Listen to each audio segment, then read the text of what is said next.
hurt you, Nevaeh? Did you have a hard time breathing?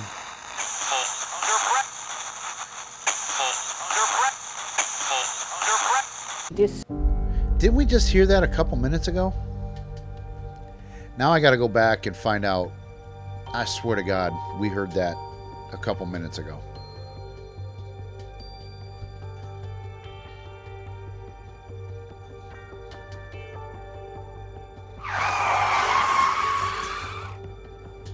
Holy crap.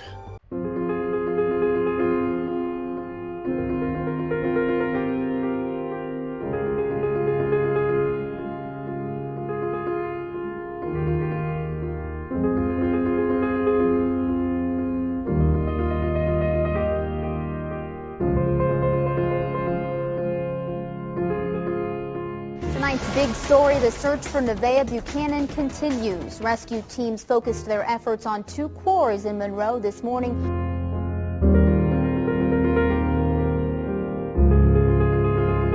The murders of 2 teens has the small town of Delphi, Indiana, desperate for answers.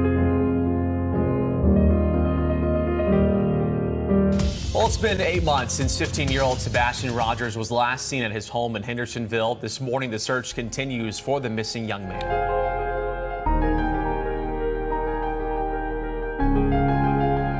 Aaliyah Lunsford went missing in September of 2011. At that time, she was just 3 years old.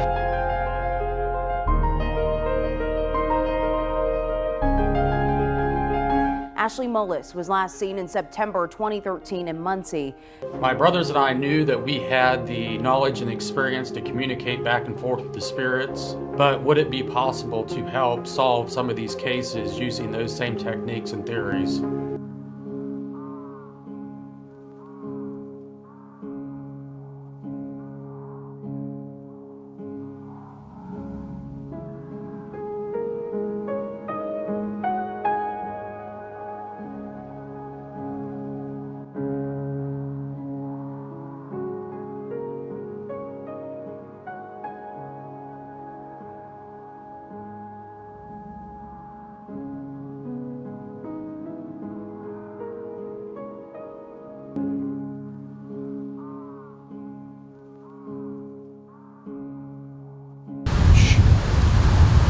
That? Listen.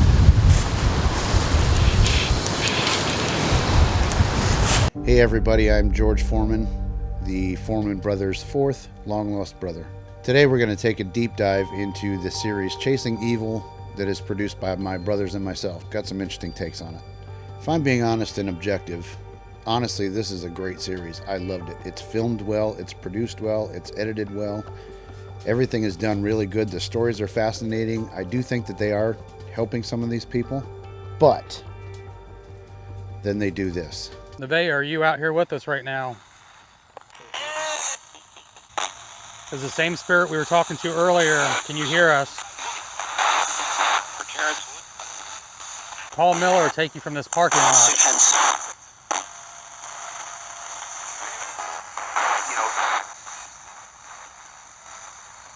Nevaeh, he hurt you.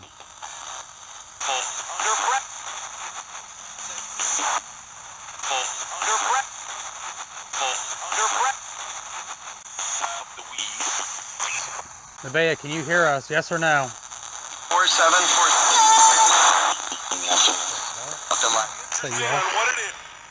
If you can hear us, do you know who took you? Yes or no? So a couple months ago, I watched a video that these guys did on a missing person case where they claim that they're working with law enforcement. We work with law enforcement fairly closely when we work on these missing person cases. So I can pretty much guarantee right now law enforcement is probably working on the digital footprint. But later on, I found some other videos too where they are clearly not where they're allowed to be. And they even say so on camera. Can we walk through there? Mm-hmm. You want to do a ghost box session real quick before somebody kicks us out of here?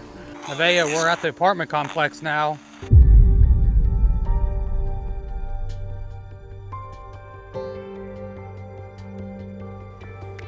In this video, we are going to get into a few things because to me, this is completely unethical. I've used a spirit box in the past and probably will in the future, but I know their limitations and it's for ghost hunting only. I would never, ever claim to be getting answers using a spirit box in an open case or a missing person case. It's just completely wrong and unethical. You got to assume that these families of these people, these victims and these missing persons and things like that, you've got to just assume that they're going to come across this video.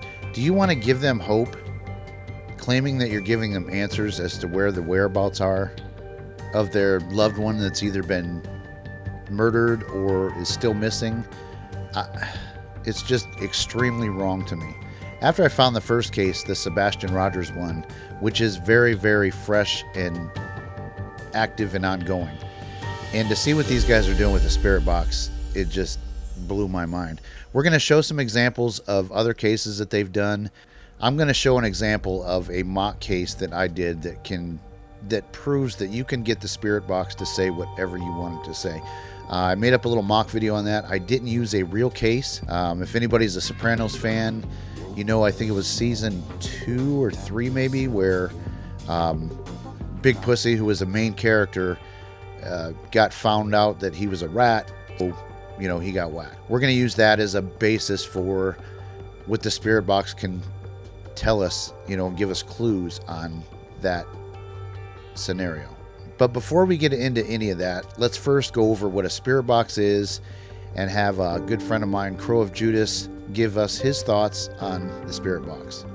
But wait, there's more. This FM radio is only $12. Oh shit, Bob, you put the wrong picture up. Hurry. Next up is the SB7 Spirit Box. That's right. By changing the radio stations, I mean frequencies, you can listen to dead people answer your questions with intelligent responses. Whoa, I can't believe I can sit here and talk to all these ghosts through a spirit box for just under $100. It even said the name of my pet hamster. Thanks, ghosttoys.com.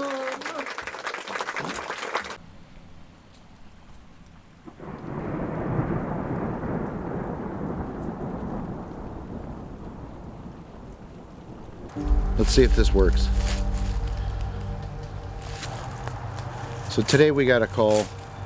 We are trying to help local law enforcement find the body of Big Pussy. So we're looking for Big Pussy today. Big Pussy came up missing, and he was allegedly had ties to the mob, to the Soprano family. It's suspected that Tony, Christopher, Paulie, you know, any of those guys might be involved. So we're gonna get the spirit box out and see if we can communicate and find out any clues as to where Big Pussy is.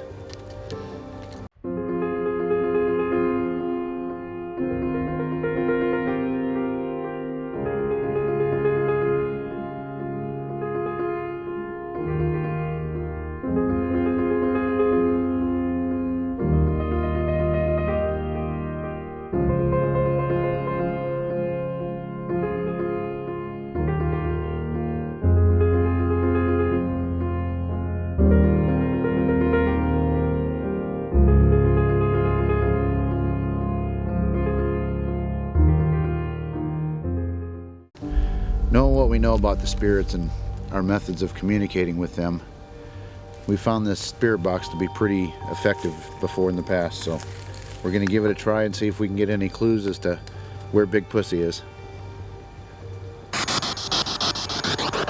Does anybody know where Big Pussy is? Can you tell us?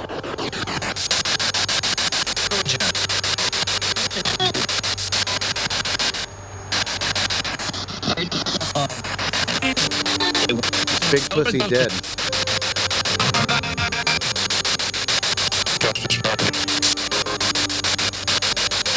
If Big Pussy's dead, how did he die?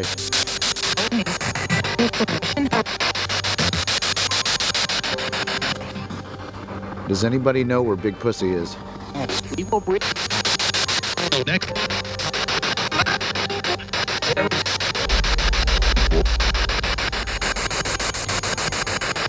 Did Tony Soprano have anything to do with Big Pussy's death?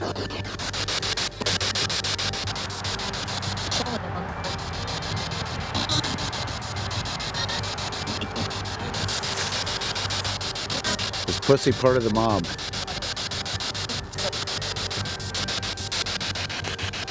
Was Big Pussy a rat?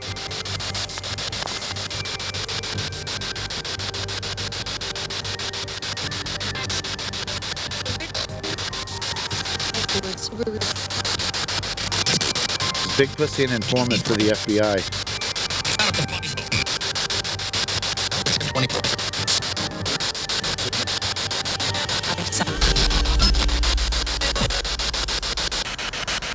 Which direction should I go to look for him?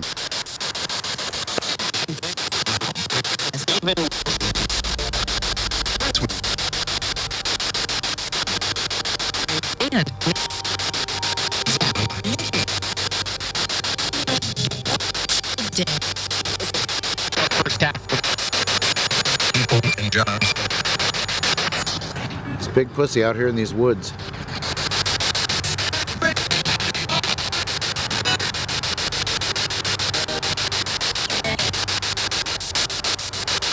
Who killed Big Pussy and where is his body?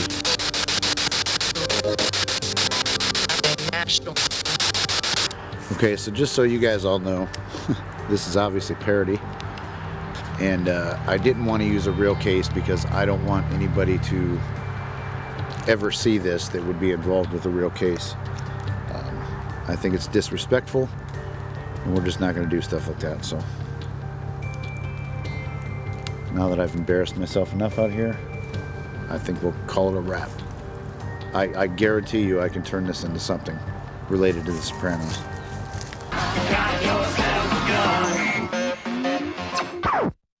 So let's start with a case that was very, very close to me. It's a Monroe County case. It is about 20 minutes from here, where a little girl ended up being abducted from her apartment complex, was missing for several days, I believe, and then her body was unfortunately found by a couple guys fishing. Let's play a couple news clips so you guys get the gist of the story. 5-year-old Nevaeh Buchanan loved so many things, but ducks and Canadian geese were her favorites. Sherry remembers May 24th, 2009 vividly. She was just about to leave work when her daughter Jennifer called. She says, Mom, Nevaeh's gone. She says, I can't find her. Breaking news from Monroe. An Amber Alert issued for a 5-year-old girl, Nevaeh Buchanan, who disappeared while playing near her home. Right now, an all-out search continues for that little girl. She vanished from the apartment complex where she lived. Now, family and friends are frantically searching for little Nevaeh. Almost 100% sure that she got snatched. That it was just so quickly that I don't think... I know that she had to have put up some kind of fight, because she is loud if she screams. She is loud when she screams. But I really don't... I think they put their hand over her mouth, maybe put her in the back, something. I have no idea, and I really don't want to think about that.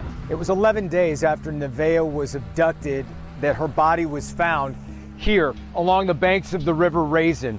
It was June 4th when 2 fishermen found the shallow grave, and whoever left her body here tried to hide it with ready-mixed cement.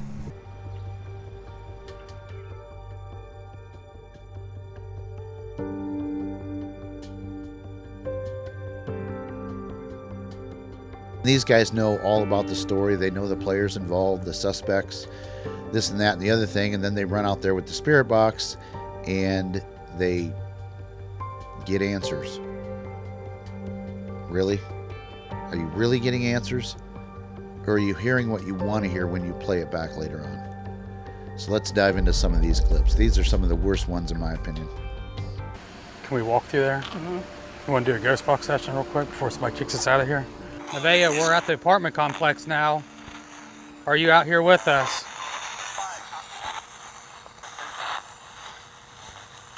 Nevaeh, are you out here with us right now? Is the same spirit we were talking to earlier. Can you hear us? Paul Miller will take you from this parking lot.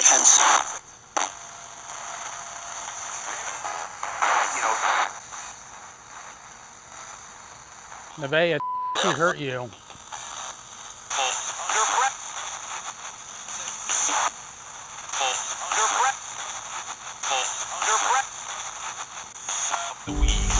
Okay, so far I haven't heard anything like they are putting it on the screen. Just think about how easy it is to add the word yes or no. Yes is a very common word on the radio, and very easy to, it's even easy to turn the static into the word yes. If that's the answer you need for what your story you're working on, you'll find it. You want to answer our questions? Yes or no?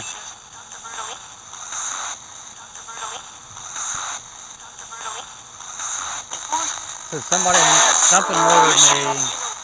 Who murdered you? Who murdered you?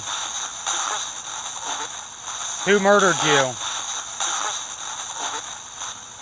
With your eyes closed, you don't hear it was Paul Miller. So he must be, like I said, I'm not familiar enough with the case, but he must be a player involved or a suspect or, you know, something. Nevaeh, do you know who hurt you? Yes or no?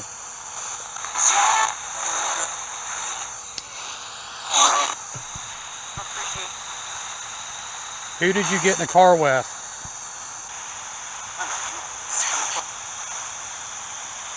You remember where they took you?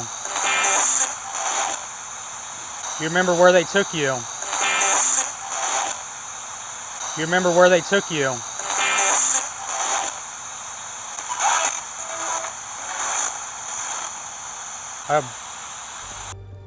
So that second one I did not hear Raisin River, and that's relevant because it is the river that runs through Monroe. I didn't hear it that way, guys. Sorry, just my opinion. Nevaeh, did Daddy George hurt you?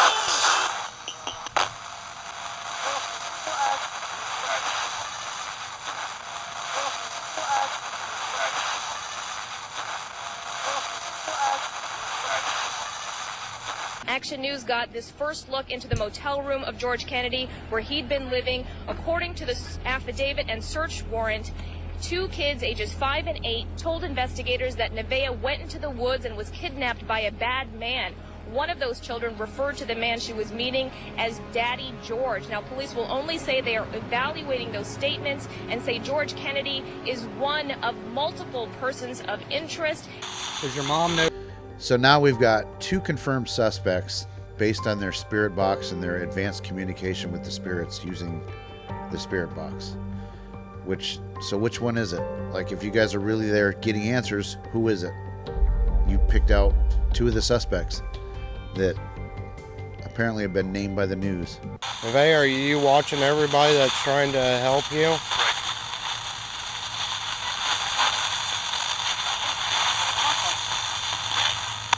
Nevaeh, please tell me, was it Kmart or the apartment? Did you hear that? Or did you hear Kmart? While they're on site, they don't even know what the hell it's saying. So that, you know, you take it back and you throw some headphones on and you can get it to say what you want it to say. It did sound like apartment complex, but Do you know the name of the person that was driving the vehicle that took you? After we wrapped up the spirit box session at the apartment complex, we decided to drive out to the Raisin River, the area where Nevaeh's body was eventually found. you can see that it's time to move on to a different location, because they claim in this series all the time that the closer they are to the body or the crime, then, you know, the clearer the answers become. Can you tell us who grabbed you at the apartment complex? Or did you go with somebody?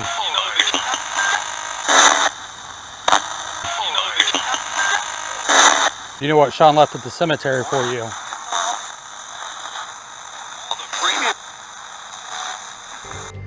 I wonder even if, like, for legal reasons, can you even interject someone's name like that and, you know, basically calling them a suspect?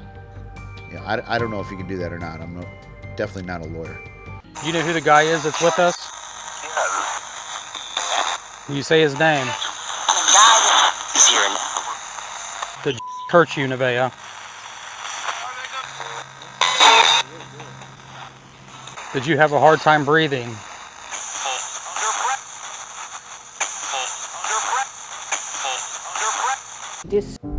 Didn't we just hear that a couple minutes ago? Now I got to go back and find out. I swear to God, we heard that a couple minutes ago.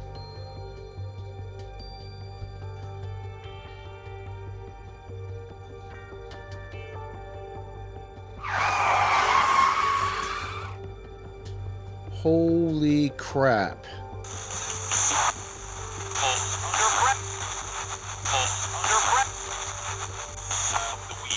That to me sounds like the exact same audio as what we heard a couple minutes ago.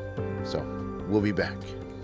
Okay, guys, so I'm pretty sure that we just caught them red-handed. I'm going to play both clips back to back so that they're right next to each other so that you guys can hear them. And so listen for the volume, the tone, everything.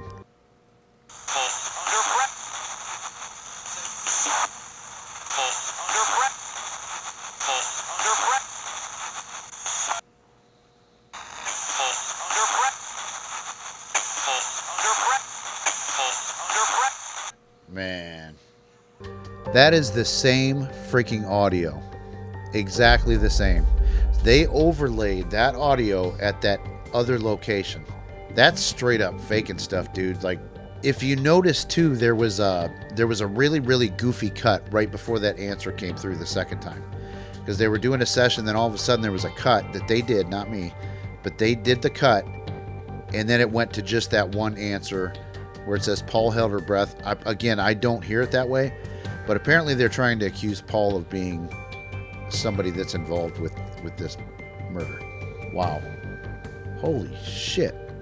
All right, here's what we're going to try now. I'm going to try and overlay both clips, and I'll change the opacity of one so that you can see that they're both playing at the same time, because both audios will play at the same time with the software that I use. Let's watch that again, because that is a very, very fast clip. But that is the exact same clip. I couldn't line them up absolutely perfect, which I think actually worked out a little better. You can hear Boo in the background, sorry. She will not stop freaking barking. Let's play it again. Man, we caught them red-handed. God damn it, it's bad enough what they're doing, but now they're faking stuff. Now they're overlaying audio. That is clearly an overlay to me. If you guys agree or disagree, let me know in the comments what you guys think. But I think I straight up caught them 100%. We'll move on. I'm going to show you the cut that I'm talking about that they do. Did you have a hard time breathing?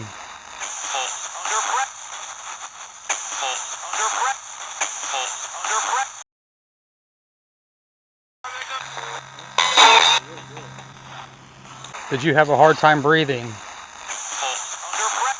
What can I say? Red-handed.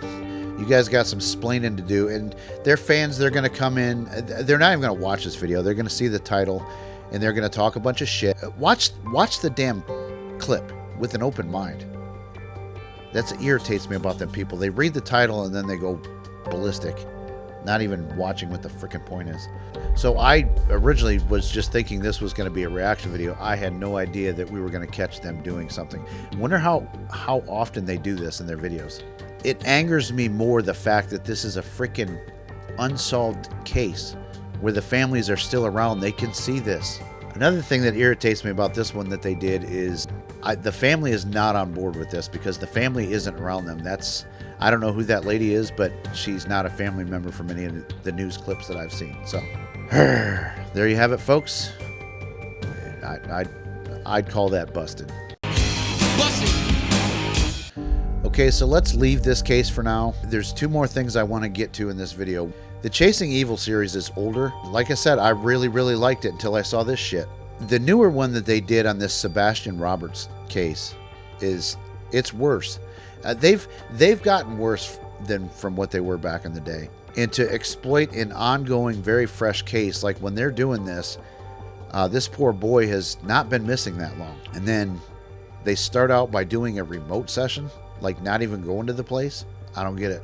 But let's go ahead and get into some of that. Now for this week's featured missing case, there is renewed hope in the search for a young man named Sebastian Rogers. He's a teen from Tennessee. He is just 15 years old, and he is on the autism spectrum. And he was reported missing on February 26th from his home in Hendersonville. That is in Sumner County, Tennessee. Okay, I Sebastian's mom says that he was gone when she went to wake him up for school that day.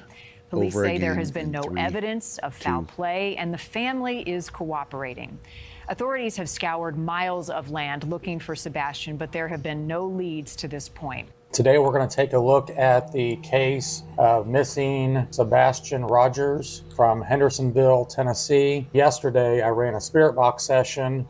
We're going to go over that here in just a few minutes. As a lot of you guys know, when we do our spirit box sessions, ideally we like to be on location because we feel like we get a stronger signal just because we are able to pick up on that energy. Unfortunately, our schedule right now does not allow us to be down there. Remote spirit box sessions are just a session that we do here at our home base when we're unable to be on location. And typically with all of our cases with Chasing Evil, we run remote spirit box sessions, so this isn't something different for us. I just don't see how this is helpful in any way. I don't understand this. To me, it appears like, and in my opinion, they're jumping on a hot case, a very, case with a lot of publicity, and they're trying to make a video out of it. Now, when we run our spirit box sessions for Chasing Evil, we never assume that the person is deceased. We're not necessarily trying to communicate with that person. We are really trying to communicate with any spirits that may have information as far as what happened to the individual that's missing. We're not going to play a whole lot of this video because, one, there's not much of anything at all in it. It's just spirit box sessions, and I feel like there's a lot of spirit box in this video already, so I don't want people that are absolutely annoyed to death by the spirit box to tune out. But so we'll play a few interesting things that I found. If we do go down and work on this case, one, we just need the family on board to allow us to work on their child's case. In my opinion, you should probably have done that before you put a video out, working on the case, because that's what you're doing. This is no different than all the other stuff that you've done with these missing persons cases. So I feel as if you should have gotten the family on board already before you put this out. Okay, so we are going to play a little spirit box here just to kind of see the kind of questions he asks.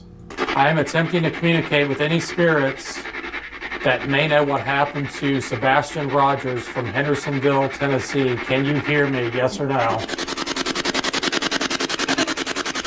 Can you tell me, is Sebastian alive?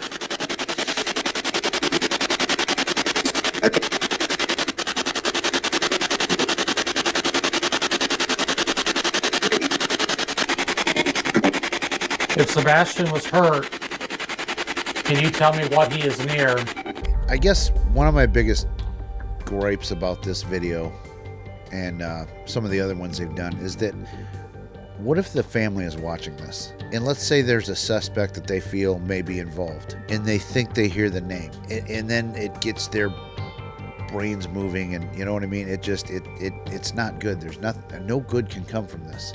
He may ask, like, what are you by? And, maybe you hear the word water. And so that's going to get the family all freaked out, thinking he's drowned in some water, or it leaves a lot of open ends where people can look into things that, when in reality, we're just listening to a radio scan stations. So I don't like this at all. Now right there, my audio, and I just put new batteries in the mic before I started filming this, and the batteries were completely dead just minutes into this, which is the first strange thing that happened. We got to find something paranormal, don't we? I will say there was a few times during this session I thought I heard bathtub. And a lot of this stuff, like with the Delphi case, a lot of the stuff that came across really didn't make sense at the time. But as law enforcement started to release information, then everything started to make sense, which is probably going to be the same case here. But there's a couple times I distinctly remember running the session, I thought I heard bathtub. So I'm just curious if if there was an accident or something did happen. Again, this is harmful. If he had an accident in a bathtub, it would most likely be in the mom's house. This is what it sounds like he's insinuating, or I don't think he's accusing the parents of being involved. That could get people to think, oh, there was an accident. The kid fell in the bathtub, hit his head, passed away or something like that, and the parents are covering it up. Because unfortunately, a lot of these missing kid cases, it ends up being the parents. And it's a scenario like that that's very possible, where there was an accident, they freaked out, they didn't know what to do, and they do stupid things. So I don't like that. I don't like that at all.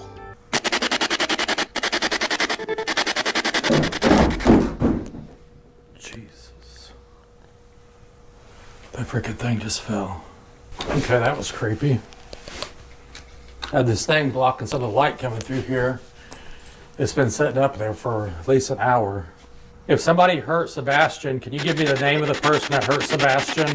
Yeah, again, he appears to be suggesting that paranormal activity is happening around his house while he's doing this. Plus, it was kind of funny to see him jump. It sounded like a couple times hands came across, so I don't know what the significance of that is. And that's when we run these sessions, that's stuff that we look for is things that are more repetitive. Because obviously you get random things that come across, but things that continuously repeat themselves are things that we tend to key in on. It's kind of interesting to me too. I noticed that in this one, they don't put any words on the screens. They say it's because they don't want to put things in people's heads. They want to be open-minded, this and that and the other thing. All the other videos, they throw all these words on the screen. I personally think it's because there's really no information about this case. Like publicly, everybody knows that the kid is missing. That's about it. There's no details that they can add to the screen later on, which is what I feel that they did, in all the other Chasing Evil videos. So that's all we're going to do this. Like I said, there's really nothing in this other than Spirit Box, and I had a hard enough time watching it myself. I'm not going to subject you guys to it, but I just really don't like this case in particular. I think is their worst violation because it is so fresh and so new. He straight up said he doesn't have the parents on board, so I don't think you should be doing something like this if you don't have the parents on board. All right, next what we're going to do is we are going to take another case that they've done, and we're going to blur out the words that they put on the screen. And we're going to let you guys decide what you guys think that they're saying. Put it in the comments what you think, and timestamp, because otherwise I'll be lost. But you tell me if you guys are making out what they then put on the screen, because I'm going to blur them, but then I'll show you what it actually says. So, and what I'll do too is I'll black and white the screen when the word pops on the screen that they're putting up. That way that's when you're supposed to be listening for a word or a phrase. So let's go ahead and get into some of that next. Okay, so we just got down to Eaton, Indiana. We're following up on a lead that we got on the Ashley Morris case. So we're going to run a Spirit Box session down here and see if we can get anything. Okay, we're going to do Spirit Box session for Ashley Morris, Eaton, Indiana. Ashley, my name's Josh. This is Rocky and Sean. We got some information that your body may have been brought here. Not only were the spirits leading us up to Eaton, but Don had also received a tip that said that Ashley's body was buried somewhere up in Eaton. So you guys may want to pause after the first time when you see the word replay on the screen. You may want to pause and go back and try it again. But I'm only going to play this one time while we do this. Let me know what you guys think. Can you hear us, yes or no? Can you tell us what your body's near? Are we at the right bridge?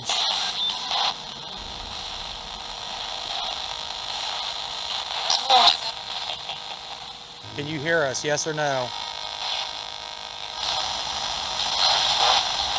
Can you tell us what your body's near?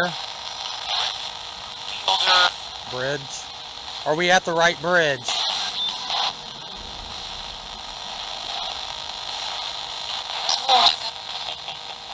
See, I didn't hear any of that, the way that they put it on the screen. This, again, it just proving the point that you can put whatever you want up there, and it kind of sounds like it when you read it. Ashley, are we close?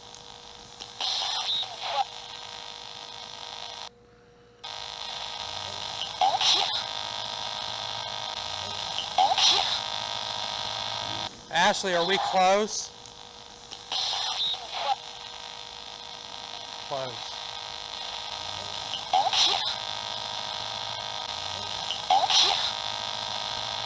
So again, I didn't hear them the way that they heard it, but apparently I'm not as good as they are. So this is the third example. We're definitely going to do another game night where we do a lot of, didn't want to make the video too long, so let's go ahead and we'll do 3 today and wrap it up. Once we started running the spirit box session up in Eaton along the river, it was pretty clear to us immediately that we were in a better area. And this was the strongest connection we'd had with the spirits during this entire case. Ashley, can you still hear us?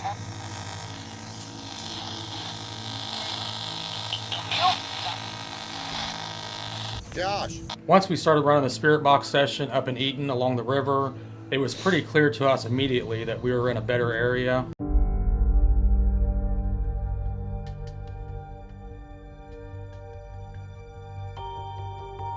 Again, I didn't hear them the way they did. But even more important, if you think that that might be a piece of evidence in a crime case, why are you picking it up, grabbing it, moving it all over, disturbing the area around it? I think I would be calling the cops if I felt that that was probably a piece of evidence. But then again, it's just a purse out in the woods, and it looks like there's a lot of junk around it. So anyway, there we have it. That's all we're going to do for today. I planned on this just being a reaction video and never thought that I would actually debunk them. All in all, my point was to highlight what they do, and I just think it's really, really tacky, especially on that Sebastian Rogers case, because it's so new and so, fresh, and it's just, they didn't have the parents on board. It's just really tacky to me. And then when you go and you cheat and you put overlaid audio into a video to get the answer you want, and to use one that you've already used in that video. I mean, do you think we're stupid? Guys, join us next time, and we will be back. I'm not sure what I'm doing next, but, we'll find something for sure. So, stay cool.